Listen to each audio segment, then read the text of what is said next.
You're listening to Big World Network.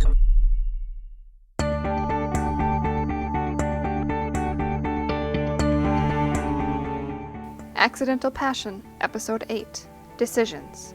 Read by Meagan Hedin. Warning!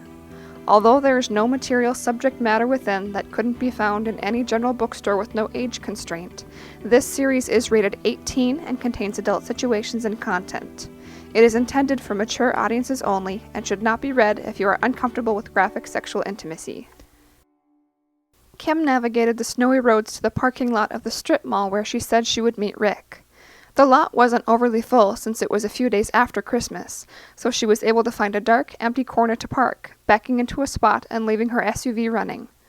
The time alone while she waited gave her a chance to reflect on her relationship with Rick.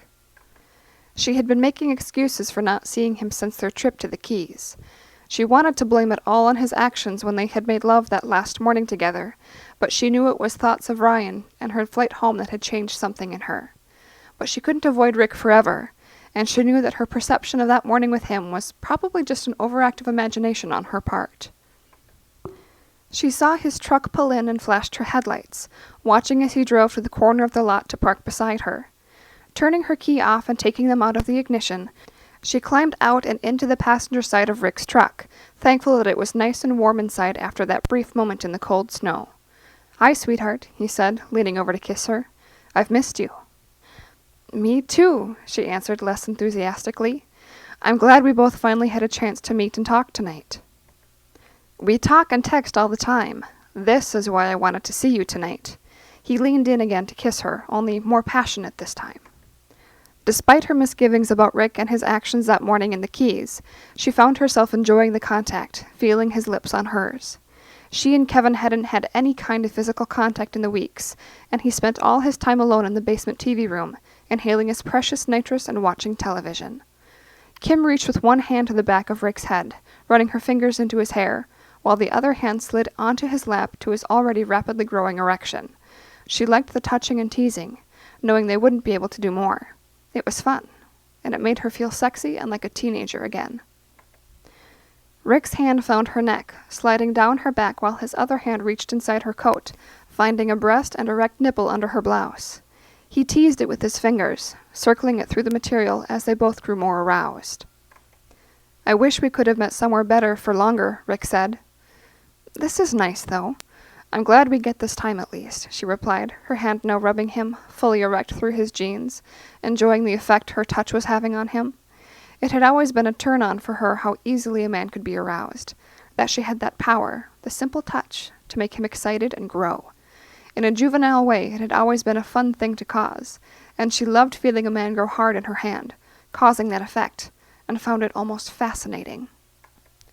It was clear his jeans were definitely constricting things, and to be a little more exciting, since they were in a public parking lot, even though it was dark and unlikely anyone would notice them this snowy evening, she wanted to take him out and be able to touch him directly. Removing her other hand from behind his head, she used them both to reach over and undo his button and zipper.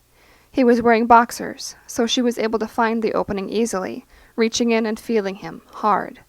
She pulled him out and found the entire sight to turn on, seeing him fully clothed with just his heart-on exposed, with her fingers wrapped around it while they sat in a public parking lot. The teasing was fun, and he moaned as she lightly ran her fingertips from the base up to his head, tracing a circle around it.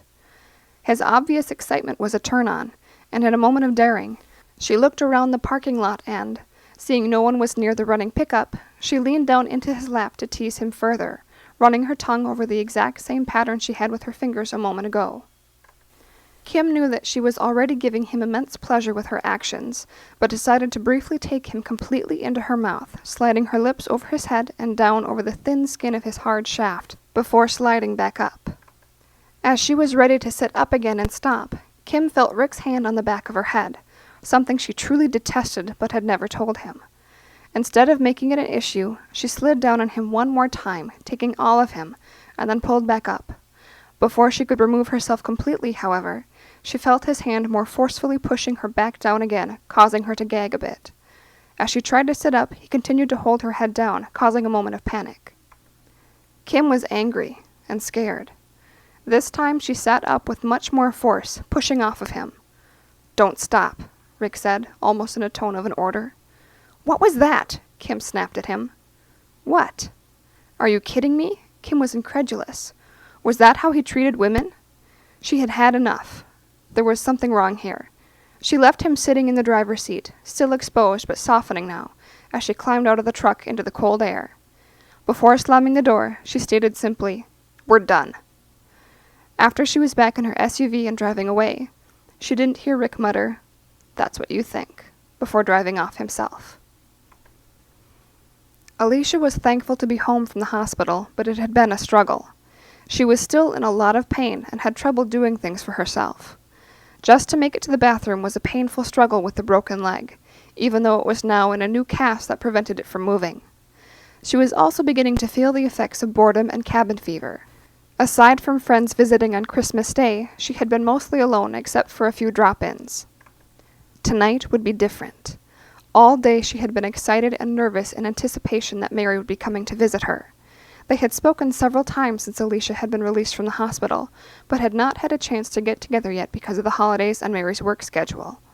Alicia had confessed to Mary that she had feelings for her in the hospital. Mary had simply said, "I know. But you are my patient for now, and that is all you can be until you're released."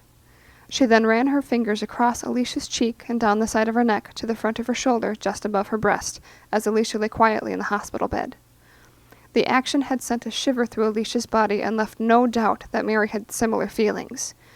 Now she was no longer a patient, and Mary would be at Alicia's apartment in only a few minutes.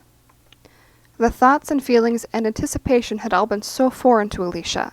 She had never had this kind of anticipation and excitement when going out with a man, and found her thoughts constantly drifting off to this evening and Mary. But every time she wouldn't allow herself to indulge in them, not wanting to have any preconceived notions of what might happen, and what desires she might experience. There was one exception, and that was the night before. She had found herself unable to sleep from being so uncomfortable in the cast that she lay in bed and slowly began to touch herself. At first, it had almost been an unconscious action, simply to provide a distraction. But once again thoughts of Mary had come to her, and she had quickly become overly stimulated, thinking about Mary's hand on her in the hospital bed. As Alicia's right hand moved more rapidly, she ran her left hand from her cheek down over the side of her neck and the front of her shoulder as she climaxed. The intensity of her orgasm from such a simple thought had amazed her, and she knew this was more than curiosity in her desires. Snapping back to the present, Alicia looked at the clock in her apartment living room for the 10th time in as many minutes. When she heard a knock on the door, her heart almost jumped out of her chest. The waiting was over, and she was ready to explore the passion she felt.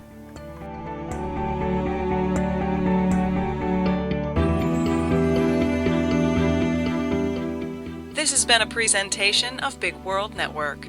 Visit us on BigWorldNetwork.com for more free weekly series, or follow us on Facebook and Twitter.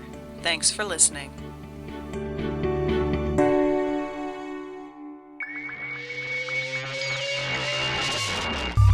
You're listening to Big World Network.